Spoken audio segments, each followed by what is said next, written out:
Welcome to Hate to Wait, where two lifelong dieters talk about their current struggles with weight loss. Diets, we've tried them all. We are not doctors, we don't play them on TV or on this podcast. Join our journey because we're all in this together.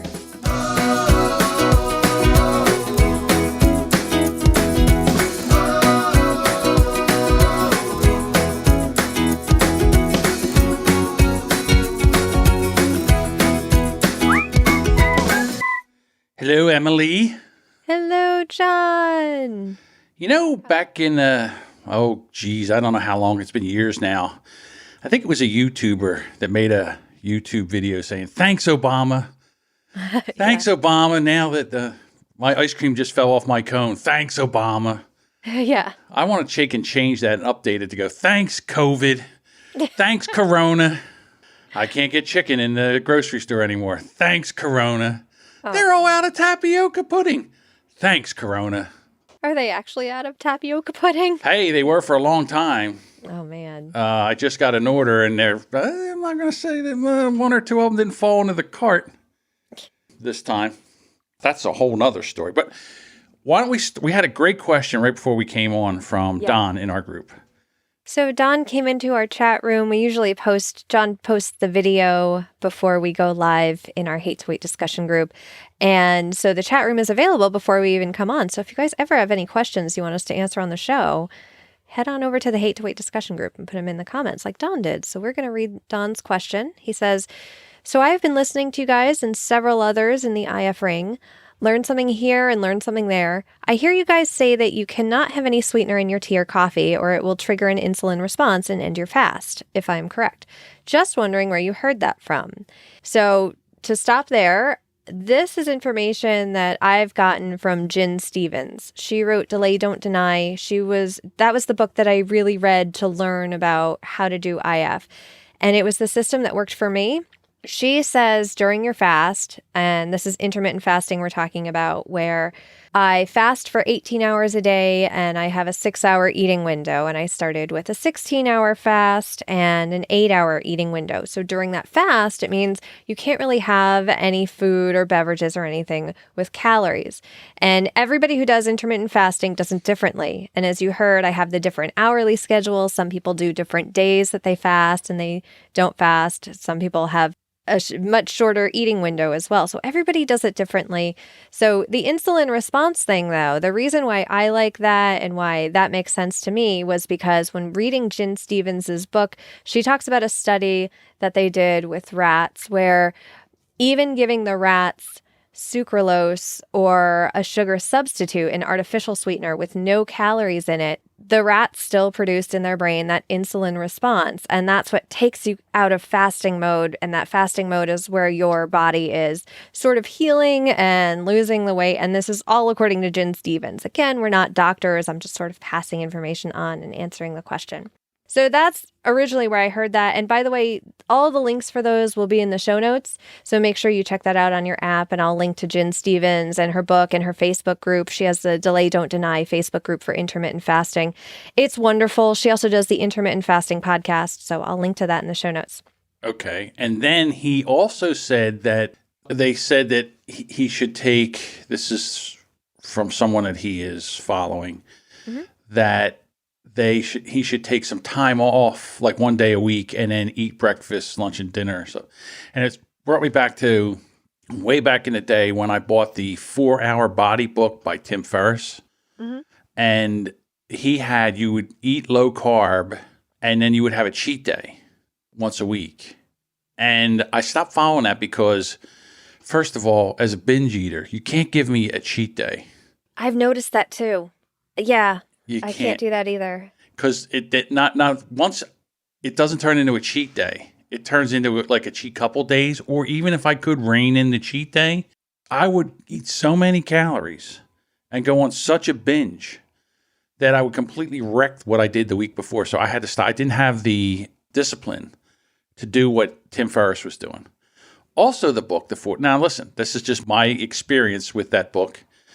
Also, if you get that book, it has a really, really weird chapter in there about giving a woman a 15-minute orgasm. I don't know what that had to do with anything as far as... Everyone's well-being will be better after that. I would imagine. No matter what's going on, no matter what it has to do with anything, everybody will be happier after that. Don't worry about it. Yeah. I couldn't achieve the weight loss nor the orgasm. So I don't know. Anyhow, Tim Ferriss, he's written tons of books and people follow him, and he wrote this book and I actually read it. It's got a lot of weird, I don't want to say weird, unique ideas and concepts in this book. Maybe it works for somebody. I don't know. And then I think that Emily told me, and then I'm like, well, if Emily says it, how can that be wrong? Because Emily researches everything. I do.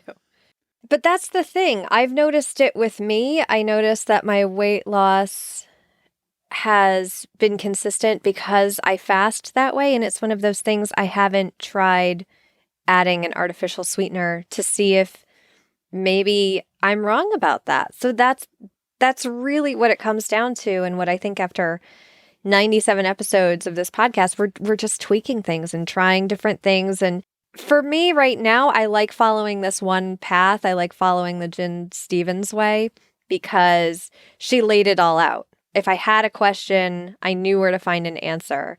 And for now, and John, this was something that John and I have been talking about for a while now, sort of behind the scenes, is where do we want this show to go? And right now I'm in maintenance mode too. So I'm not necessarily thinking about losing weight or using IF for weight. It's more about how it makes me feel. It makes me more focused. It makes me sharper. It has kept that impulsive side of eating out of my life, which I've really liked because it's like, oh my gosh, I want to eat. I can't think about anything else but eating. Oh wait, nope. It's 6:30. Can't do it. So that's really the thing with IF, and I don't want anybody to really overthink it from our podcast. You know, it's funny. It shows the difference between your personality and my personality. So it's like, 6:30, I can't eat, but I really want to eat. Oh, tomorrow, I'll eat tomorrow. And it's me. It's like 6:30. I'm not supposed to eat, right? So there it is. It's not supposed to eat, but I really want to eat. I'm hungry. So then all of a sudden, the rebel in me, starts to justify, or it's like, well, you didn't start at 12 o'clock. You really started. You didn't get to eat till like 1:30. So the wind really has shifted. But that's not true, because even if your fast lasted longer the day before because you didn't eat until 2, when you go and eat, like say at 7 or 8 o'clock when you were supposed to stop at 6, then the day that fast is shorter. You've shortened that fast because you're going to start at 12 o'clock the next day. Or maybe not. I don't know. But it's one of the things that we talked about before the show in a different subject of as far as, freedoms of, different freedoms, where I'm more of a rebel. I push the boundaries. I'm a rule breaker. You have to make me understand why is that a rule? If you just make a rule to make a rule, I'm not going to follow it. You have to show me why. To me, I've known Emily for a long time. There is 2 sides to Emily. There's Emily, the rule follower, and then there's Emily, the rule breaker. Emily, the rule breaker, it's when I cannot figure out the reason for a rule. If I think a rule is like ridiculous and stupid, I will push that rule and toe the line until until I feel like my point has been made that this rule is stupid. Like, right now, there's a little bit of that rule breaker Emily just relishing the fact that some of my former bosses are now realizing that most of those meetings could have been done by email, as I told them they could have been. Like, I'm relishing in that because of stupid things. And I'm like, why? Why are we doing this? This doesn't make sense anymore. Things are changing. But then there's another part of me that's like, all right, why am I going to fight this? Am I really going to fight this just to fight it? That's a waste of energy. Let's not do that, okay? Or do I actually have values that are being oppressed? Do I feel oppressed right now? Do I feel like there's something that, I'm getting my rights taken away? No? Okay, let's just follow the rules. Let's just do what I need to do. Like for me, everyone's having this wear a mask or don't wear a mask. And for me, I'm just like, oh my, I don't care. Just put a mask on me. But I know other people who are very passionate about it. I pick my battles. So can I give you my opinion on that? Of course. I know you have one, of course. Of course. I have opinion on everything. You give me a statement and I'll have an opinion on it. I know. Like that. So here's my mask thing.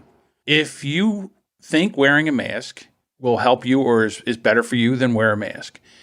If you think that not wearing a mask and this is crazy, then I guess don't wear a mask. So, but here it is. If you're a mask wearer and you run into a mask denier, then what you do is you circle and you distance yourself from that. The same way is if you came up upon somebody that you were afraid of, okay, then what you do is you give them more distance. You stay away from them. You don't go near them. Like if you're in a store and you see somebody, well, now the stores are, listen, the last time I was in a store, I can't even remember when the last time I was in a store. It was way before this was even going on. But now they have one-way aisles. So you just stay away from them. Just back off, give them their space. Let them do what they do. But then you have the other people that want to tell them, like, I guess when you're not wearing a mask, that you are making the chance of the person wearing a mask contract this virus, there's more of a percentage of it. Well, that's why you have to mitigate those safety measures for them, because they aren't smart enough to figure this out. Or maybe they don't care. Maybe they're 25 and healthy, and if they get it, they're not even worried about it. I'm going to get it. I'll get over it. And then, you know what? I'll have the antibodies. Maybe they don't care. For me, this is like the chicken pox. Let me just get it over with and not worry about it anymore. Don says, I catch myself going the wrong way on those aisles. I probably would too, because you're so used to going up and down, you know, I don't know. Anyhow, or if you got to go back. So to me, I say that if you're a mask wearer and you run into someone that doesn't want to wear a mask, just give them more space. Don't try to change their ways. You can't. Did I lose you? No. It's COVID talk again. My eyes start glazing over at this point because I'm like, I stay home. Just stay home. Home is wonderful. I love staying home. As an introvert, I don't understand why people are so up in arms. I get it. I know people need to go out, but I'm just like, just stay home as much as you can. Don't worry about people without the masks if you're at home. And I know people can't, you know. Well, my thing is that some people, you know, their livelihood has been changed because, I mean, if you've been listening to I Shake My Head with Lisa and Sam for the past month and a half or whatever, Lisa's screaming because she hasn't had a haircut. I mean, you would think that was the worst thing in the world, that she hasn't had a haircut. She can't get a haircut. And then the people that cut hair, what do? You know, so like they can't go to work. Like you and I, we work from home.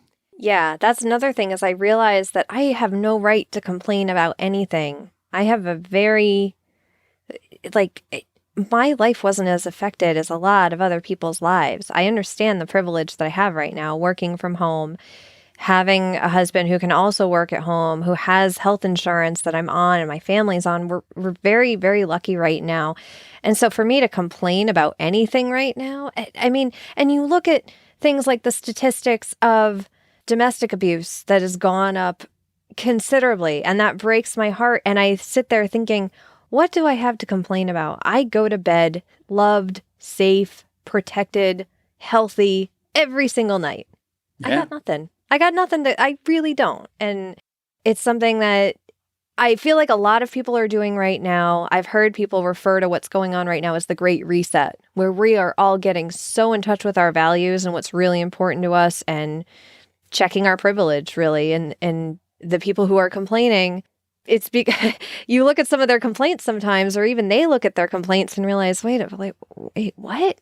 I'm complaining about this? No, I got to do something better with my life. I don't know. Right. And then the other thing is, like Don says, he lives in Montana. They have 17 deaths linked to COVID statewide. Mm-hmm. Yesterday, there was 153 deaths in just New Jersey alone. I mean, New Jersey, and I think Connecticut is also one of it's a hotspot for this. So, I mean, but things are still going on around here. And I'm noticing more and more traffic. You know, people are outside walking around. Some are wearing masks. So this is where I got a chance to observe the mask wearers versus the non-mask wearers. So there's a park where I go to, where I go down and sit and have coffee and do emails and stuff. So now that is open. And people are walking. Some are walking with masks. Some are walking without masks. And you see the mask wearers like spread out and give the non-mask wearers more room around them. And then the other thing is that people say they're not social distancing. Well, husband and wife are walking together. They have a mask on and they're right next to each other talking as they're walking. Well, they live together. They're a unit. They don't have to distance 6 feet. But there's another family that's coming the other way. And then as they come, they circle, big circle. One goes 3 feet one way, the other one goes 3 feet the other way, and they pass. And then they go right back into the path and walk where the other ones have been breathing. So I don't know if that's, so that's why I feel the masks are important. It knocks it down. And I would wear a mask. I think that if everybody would realize that if you pretend that you have it and you go about your day, so you're not giving it to somebody else, I think we would knock this down so much faster. My opinion. My husband's anxiety over it has been much higher than his anxiety usually is. And we've been referring to it as Schrodinger's disease. You have to act like you have it. And you have to also act like you haven't had it and you don't have the antibodies for it. He's just constantly like, I don't know what to do. And I'm like, what can we do right now? Seriously, what can we do right now in this very second? Can we stay in place? Do we have to go anywhere? No. Do we have to run out and buy something right now? Or can we wait a day or order online or find some alternative? And it's a lot of thinking. A lot of us are just exhausted because we're thinking all the time and we're problem solving these things that pop up that we normally didn't have to think about before.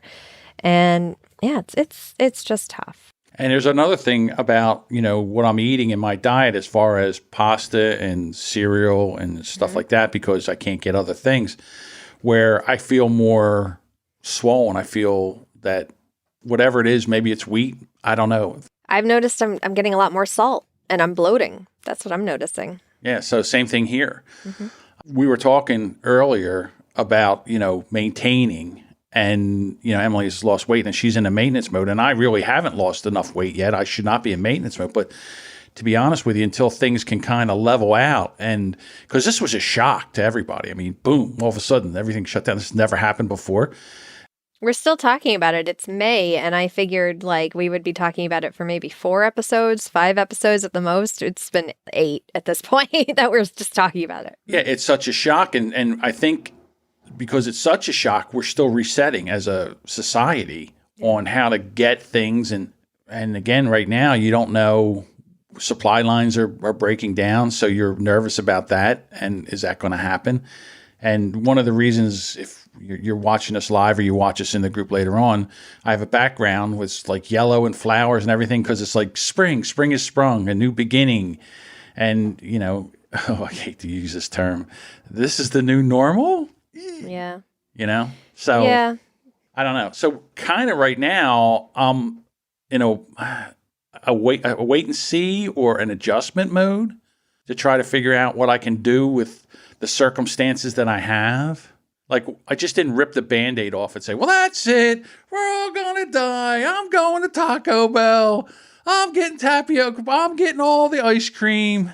I thought, what? I thought about that. You reminded me of a thought I had the other night of just like, what if I knew that there was an asteroid headed to the planet in 30 minutes? What would I go out and get? And I thought it would be food.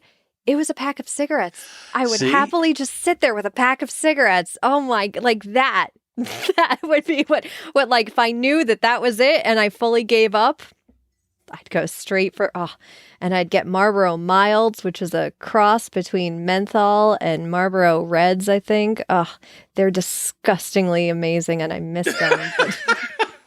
But that would be it. What would you do? Would you go to Taco Bell? No, honestly, I don't. I don't know. First of all, what I wouldn't do is I wouldn't worry about portion control or anything like that. And yeah, exactly. And I'd smoke that entire pack of cigarettes and cough and be like, whatever, I don't care. And you'd be throwing up from, over. I would be. I'd right? be dizzy and disgusted and be like, oh. And I'd be over here bloated and I can't move and I'm burping and I got heartburn. Yeah, it would be horrible. And then we'd see the smoke stream from the asteroid go by, and then we'd see the big flash. And I might even double fist at that point. With the 2 cigarettes, one in each hand. Oh, I'd even do it fancy. Oh man, if I had time to get a cigarette holder, I'd do it up completely. It's weird. I know you say that kind of thing, but I just think for me, if I knew something like that was happening, I would just go and be with my family. You know what I mean? Yes. I don't think I would worry about that. Number one answer, of course. Yeah, I think I would just go be with my family and talk with my family and and just kind of be there, all together. Honestly, I don't think at that point I'd be worried about food or anything. I don't know. It's weird. And again, this isn't the end of the world. What's going on here is we're learning and learning and learning, through this whole, every day is a learning, there's people, the brightest minds in the medical field are working on this around the clock. Yeah. If there is a vaccine or a treatment to be had, we're working on it. I know that. Anyhow, I just think that the anxiety of all this also works on me as far as I know it drives my eating disorder, and it also drives about, what I think about, and the anxiety as far as, I don't know, staying on plan, because like I've locked up, I've started, I'm 6 episodes away from finishing up Veronica Mars, which had 4 seasons and 20-something episodes in each season. My husband helped pay for the Kickstarter for the movie, so if you watch the movie, look for my husband's name in the credits. Oh, really? It's funny. I did watch the movie, and I love that show. I think it's one of the best shows. If you've never seen it before, I think you would love it if you went back and watched it. It's on Hulu now, and you can watch everything. I don't know. As a population, I think that every area is different. The people out in the Midwest think we're all crazy because they're not going through any of this because their numbers are really low, and there's not really a chance of getting it here. Both of us are on the East Coast, by the way. John's in New Jersey, and I'm in Connecticut, so we're very much in the heat of it, I suppose. I saw a video where it was in Japan. They had one person rub some cream on their hands, and what they didn't know was that the cream was it was a substance that under black light you would be able to see it under black light. And they had a buffet, and for 30 minutes there was 10 of them. They went and ate in the buffet, and then they turned the black light off. They turned the lights on and black light on. Oh my God! It looked like a murder scene. Mm-hmm. That guy touched everything, and everybody that touched what they touched, it was insane. I was like, that's it. I'm never going out again. Oh my God, I'm never going to a buffet. No more Golden Corral for John. That's the world we live in. Vegas kind of ruined my buffet experience for the rest of my life, I think. It's weird because now you see things like on TV, and you see people in bars, or you see people going to a buffet, and you're like, ooh. It gives you a response. Yeah, the heebie-jeebies for sure. Yeah. I got that thinking about a concert that my husband and I went to. My husband loves the band LCD Sound System, and they broke up, and then they finally got back together, and they started touring again. And we went to see them at this limited, I think it was a month-long engagement that they were at a bar in Brooklyn performing. And we went to see him, and the whole band had the flu. Like for the whole week, the whole band had the flu. And I talked to him, my husband, and I was like, remember the time we went to a concert where we knew for a fact that the entire band had the flu, and we let them lock us in a room with them? Like coughing, spitting, sweating. And whenever you go to a concert, you see the sweat coming off of the band members, onto the crowd and stuff like that. And I'm thinking like, oh my gosh. We did that. That's not normal now. That's not something we would do. No one ever thought of it. I know. If I heard that a band now, if I went to go see a concert and I heard the band had the flu, now I would be like, nope, we're refunding our money. I don't care how far back our seats are. Listen, if I was there and the guy coughed into the microphone, I think I'd be bailing out of the stadium. Yeah. So I guess that's how our week has been going? Really? Yeah. It sucks. I mean, we are a weight loss. We were a weight loss podcast, and I feel like I honestly haven't had a lot of time to listen to a lot of other podcasts, but I can't imagine that they're not at least also going through a lot of this stuff too. Well, that this is something that everyone's maybe dealing. Maybe I'm wrong. Maybe it's really because we're in a hot spot, and maybe I'm completely. I don't know. well, I listen to a lot of podcasts, and there's not one podcast that's not talking about this in one way or another. Yeah, that's actually something I wanted to ask the audience about. Is what do you guys actually want from us? Do you want us to keep talking about this? Is this helping you at all, or I really want them to? Is it something that you want to turn off? I mean, you've probably already turned it off at this point if it's something you don't want to talk about, but let us know, how much COVID talk can you really take? Or do you want us to get back more into... Or you're sitting there going, yeah, me too. I understand where you're coming from. And yeah. Is it helping you as far as your anxiety? It's like, okay, well, at least I'm not the only one feeling this way. Or, again, we can always come on here and talk about our week and what's going on our week and how we really feel. We dig down deep into things that we normally would never even say out loud. Mm-hmm. I shock myself sometimes with the things that I say. And when I go back through the editing phase, I'm like, oh my God, do I cut this out? And I've never cut out something that I've said. I leave it in here. Well, it's funny when we talk about things and when we communicate, in a way, getting it out of our head is so therapeutic. Just getting it out there, saying it or seeing, for me, because I do my morning pages every day and I journal, I need to see it written out to actually see, oh, that thought felt like it was a lot heavier in my head. But when I actually write it out, like writing out something like a fear of something, and I write it out, why am I nervous about going to see this person? I'm afraid I write out this fear of, I'm afraid they're going to tell me I'm stupid and stuff. And I'm like, wait, people don't do that. Well, thank goodness I wrote it out so I could see how stupid that thought really was. And the same with talking it out like we do here. Yeah, Jennifer says she hates the virus talk. Makes her stomach hurt. Okay. That's good to know. All right, that's enough with the virus talk. Yeah. What do you say we get into some Winning Wednesdays? Yeah, let's go.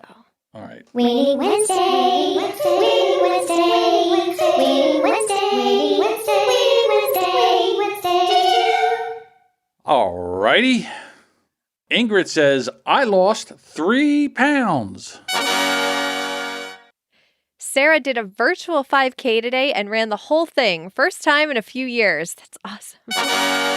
So a virtual is on a treadmill, right?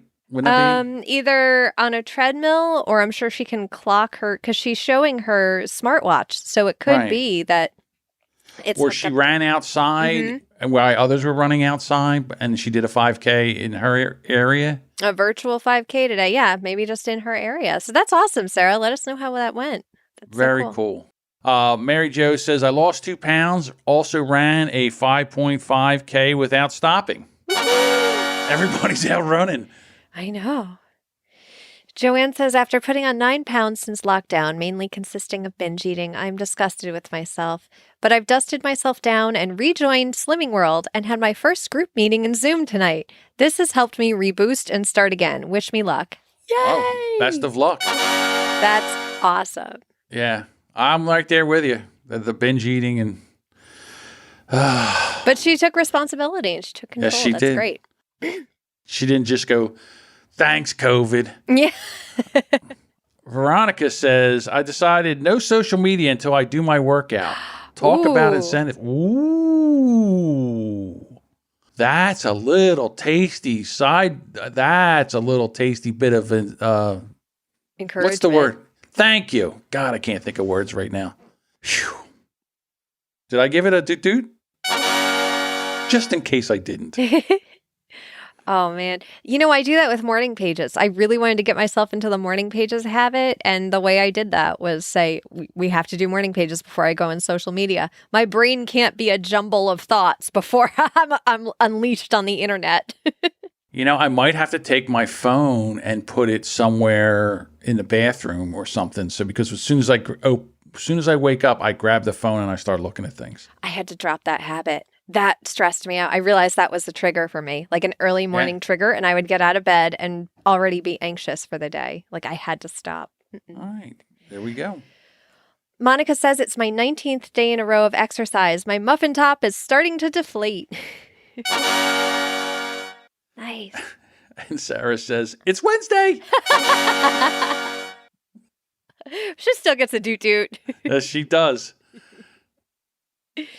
Teresa says 7 weeks of P90X with 0 days off. Active recovery days, yes. Days off, no. Nice. And you know what? She has the chart. Is that what that is? Yeah, of all the days that she's crossing off. I see it now. I couldn't see it before. Okay, it's a calendar. Mm-hmm. Very cool. And we've talked before on the show about don't break the chain and how that can be really effective for people, seeing a calendar with the days and crossing it off. And it's what Jerry Seinfeld does, is he doesn't break the chain when he sets a goal for himself. Isn't that a Fleetwood Mac song? Never break the chain. Fleetwood Mac. See, now you got me stuck on Fleetwood Mac. Now I can't go the rest of the day without listening to Rumors, which is right. Top 5 albums, all time top 5 albums on there is Rumors for sure. Ooh, Teresa also has a non-scale win. Do you want to read that? Or do you want me to do it? You do it, yeah. Okay. Teresa also says, non-scale win, haha, all of these wins are non-scale. Tried on my jeans yesterday, and they still fit the same as always. I am also recreating famous movie scenes with my Bob Ross Chia Pet, and I share new ones every evening, and they are fabulous. She did Rocky. Yeah, Rocky and Creed. She also did the... oh my God, Raiders of the Lost Ark. Yes. I'll tell you what a talent. I got to say, so following Teresa has made me follow more artists on social media. That makes social media fun for me, is being inspired by artists and seeing what they're doing and seeing just the beautiful stuff that they are putting out into the world right now. It's great. So that's hashtag follow more artists. Yes. And then we have Don, who is down 2.8 pounds this week. Woo woo. I haven't been down this low in over 10 years. I'm just amazed. And you know what? I wanted to mention also that we had more from the beginning of the show. We had more of Don's comment where he talks about losing the 2.8 pounds, and he did his own test when we were talking about artificial sweetener, since he can't stand tea or coffee straight. And he has black coffee now, but always with the Walmart brand Great Value, no calorie sweetener with aspartame. And again, this is going back to finding out what works for you and testing and adjusting. He still lost to 2.8 pounds doing this. So he wanted to share that. And thank you so much, Don, for leaving us that question and for commenting on our Winning Wednesdays, and for everybody who comments on Winning Wednesdays. We love it. It's really inspiring. We hope it helps you guys too. Yes. So, well, you know what that means. Let's go! Ladies and gentlemen, now is the time for the moment you have all been waiting for. It's time for the weigh-in. All right. So I'm up 2 pounds, but hello, Shark Week. This was expected. I'm up a pound. Okay. And I and again, I knew this on Monday, I got on the scale, I was up 5, and I said, I am not going to be up 5 pounds by Thursday. So I got 4 of the 5 off. I'm still up a pound. And, so you get and I'll give myself a, Yes, we all for get coming down 4. Because that's another thing. That is one thing that John and I were talking before the show about where we see the podcast going, and when we started it, what our goal was for it and where it is now. And as we talked about it, we're both sort of I'm definitely in maintenance mode with my weight, and John is kind of in a wait and see mode. My whole diet has changed. Mm-hmm. And, I don't know, it seems to be affecting things. I feel, honest, I do feel swollen. I feel like I have a lot of fluid, and I can't see, even with the Whooshy pill, which is still going strong, I still feel swollen. And I don't know, I think, to be honest with you, I think it's probably, more of the bread and carbs and cereal and stuff like that that's causing this. And I'm trying to get off of this, as soon as I can. We were having it. This is crazy. We were having a shortage of eggs around here. You couldn't get eggs for the longest time. And now it seems like we're getting more, I can get eggs. So I just bought 36 eggs. So that's 3 dozen eggs. And I'm going to do hard-boiled 18 of them and then use the other ones for breakfast. So I'm going to start to back off the cereal. And, it has a shelf life of like 50 years. So it'll be there in a pinch, but I don't need to eat it. I think that might help next week. We'll see. Do you want to try maybe, not instead of weighing in, but how about we set a goal for the week? What if we did that? We set a goal every week and then we just checked back the next week to make sure we did it. Because that's kind of where I kind of want maintenance mode to be for me, is not my goal is to lose weight. No, I want my goal right now to be healthy. And one thing that this show does is it gives me a chance to talk about my week and kind of look at it from an overhead view. And it gives me some inspection into, hey, what could I have used more? Like sometimes at the end of the show, I'm like, you know what? I probably could have used more vegetables. And for you, you're realizing that, you know what? I probably don't need cereal as much. Do we want to try to incorporate something We could like do that. Yeah. And again, I mean, I don't have a problem weighing in. Mm-hmm. I don't either. But I mean, for your maintenance, so it's like I'm flat, I'm up, up 2, down 2. I mean, you're trying to stay in the same area. I am still trying to reduce. I mean, you wouldn't have to. I could just at the end just say, oh, by the way, we don't have to do the whole. I mean, we won't let go of everything. We're not going to just overturn everything because we're in maintenance mode. But let us know, you guys, because I also don't want to make it seem like we're really into it for the weigh-in at the end of the show, because for me, even doing this show has kind of made me realize that it's not about the weight. It's not about the number on the scale. The only reason that I've been able to lose as much weight as I have is because my mindset has changed. And then Sarah says, our everyday revolves around this virus in some way, so we can't expect you both not to talk about it. Helps to know that we're all in this mess together.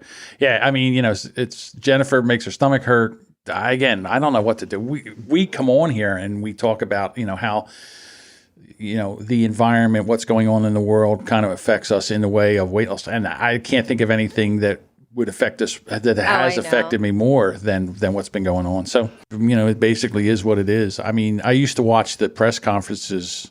I would watch my state's press conference. And then at night I would watch the national press conference about what was going on. I had to stop watching. I couldn't take it anymore.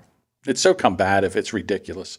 In this state, the governor, he banned people from, how they would have a birthday party and people would drive by and beep and, and drop presents off and stuff like that. I was so happy no one did that for me because I was recording that day. And I was like, don't you dare.